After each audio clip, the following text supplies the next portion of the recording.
Yes. Let us see, children, significance of van der Waals constant. I already gave you in the last class. Still, let us try to understand even more clearly. Okay. Now you know that van der Waals constants are A and B. Okay. What is A? A tells you the measure of magnitude of attractive forces among the molecules of the gas. Okay. Extent of intermolecular forces is what is indicated by A. Greater the A value, larger the intermolecular forces of attraction. Okay. So this concept you have to be very clear. Now come to B. B is a measure of effective size of the gas molecules, and its value is equal to 4 times the actual volume of the gas molecules. I already told you, each and every gas molecule, whatever volume it actually needs is less than what it is actually using. Is it not? I told you there is a comfortable living around each and every molecule. So it is using greater volume than it actually needs, right? So this is what we discussed about pressure correction and volume correction for van der Waals equation. Okay. So try to understand. So its value is equal to 4 times the actual volume of the gas molecules, and it is called as excluded volume. Okay. And I already told you about the unit of A. A is equal to, how do you derive? P is equal to A n square by V square. So A will be PV square by n square. From that you can derive the unit of A. Same way, unit of B can be derived. V is equal to NB. So B is V by N. So accordingly you will derive the unit for P. And you need to remember A key unit or B key unit. Now A value for helium, look at the value. It is so very less, 0.034. And look at the value of A for ammonia, 4.225. Yes, this is what I told you. Greater the A value, larger the intermolecular forces. So you know very well that among ammonia molecules, intermolecular hydrogen bonding is there. So obviously the magnitude of A will be greater. That is why it is having greater value. Whereas helium atoms, it is a noble gas, inert gas, and आपस में interatomic forces होता नहीं है उसमें, and that is why the value of A is very less for helium. Okay. Now after this, let us briefly try to understand what is meant by liquefaction of gases. Okay. A gas can be liquefied by applying pressure. You know it. By applying pressure or by cooling it, you can liquefy a gas, or by means of combined effect also sometimes. Okay. Now higher the temperature of the gas, more difficult it is to liquefy. What we have seen, which will decide the state of matter, I have told you. Yes.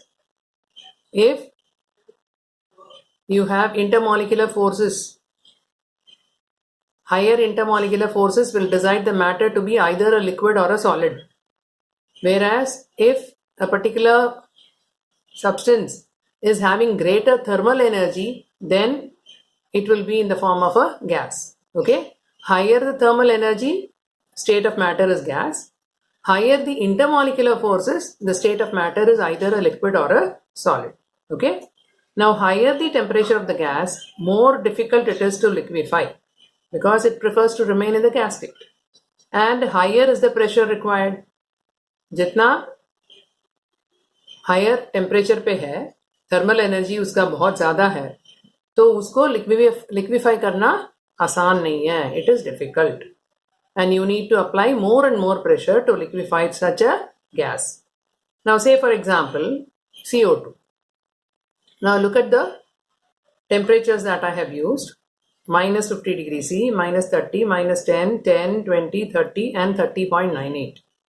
And look at the pressure simultaneously applied: 6.7 atmosphere, 14.1, 26.1, 44.4, 56.5, 71.2, 73.9. Now this is the highest pressure in atmosphere, and this is the highest temperature. Now beyond this 30.98, आप जितना मर्जी pressure apply करो, आप carbon dioxide को liquefy नहीं कर पाओगे. Is that clear? This is the maximum temperature above which a gas cannot be liquefied, however high the pressure applied may be. Now this temperature is called critical temperature. Okay, 30.98 is the critical temperature of carbon dioxide.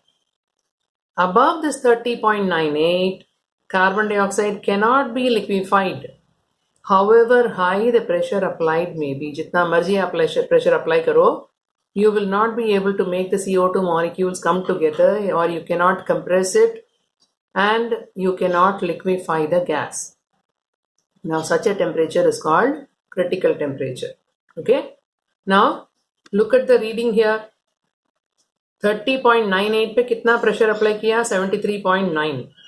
Whereas minus 50 degree Celsius पे कितना apply किया? Just 6.7 atmosphere. Is that clear? That means as and when the temperature is lowered,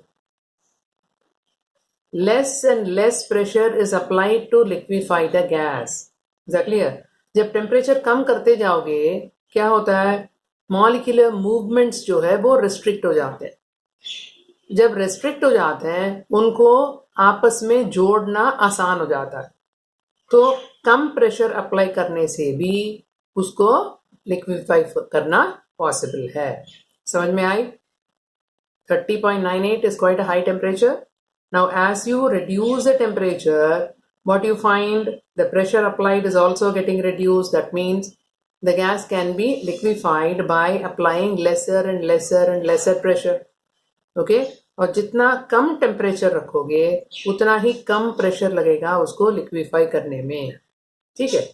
now what is the concept here that you have to understand? Higher the critical temperature, higher the intermolecular forces. ठीक है. Like in the case of carbon dioxide you have found the maximum temperature. इससे ज्यादा आप जितना मर्जी pressure apply करो आप liquefy नहीं कर पाएंगे. ठीक है. That means the highest temperature at which the carbon dioxide can be liquefied by applying suitable pressure is 30.98. That is the highest temperature above which you cannot liquefy. Okay? और जितना higher होगा TC, what does it denote? It is denoting that the intermolecular forces are also higher.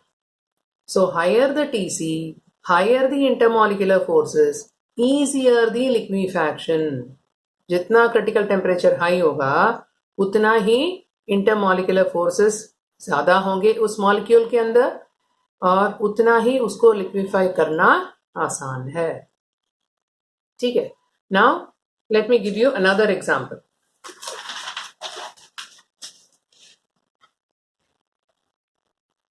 Now look here. I have given you a few gases: helium, hydrogen, nitrogen, carbon monoxide, methane, CO2, HCl, NH3, Cl2, SO2. All these gases I have given, and I have given their TCs also. TC is critical temperature. Okay, look at the critical temperature: 5.2 Kelvin, 33.2 Kelvin, 126.2, 134, 190, 304, 324, 405, 417, 430.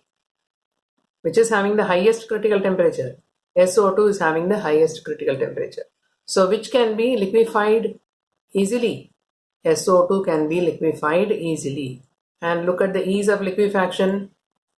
SO2 greater than Cl2, greater than ammonia, greater than HCl, like that it goes. Is that clear? Be very clear with this. Higher the critical temperature, higher the intermolecular forces, easier the liquefaction. Okay? Now I have given you two gases, A and B, whose critical temperatures are 405.5 and 304.1. And I'm asking you, which will liquefy first when you start cooling from 500 Kelvin? So 500 Kelvin को cool करते करते सबसे पहले temperature क्या reach होगा? Obviously 405.5. उसके बाद 300 होगा ना cool करते समय. 500 से नीचे जाओ. ठीक है? So which will reach 405.5? It is A. Okay, so A will liquefy first.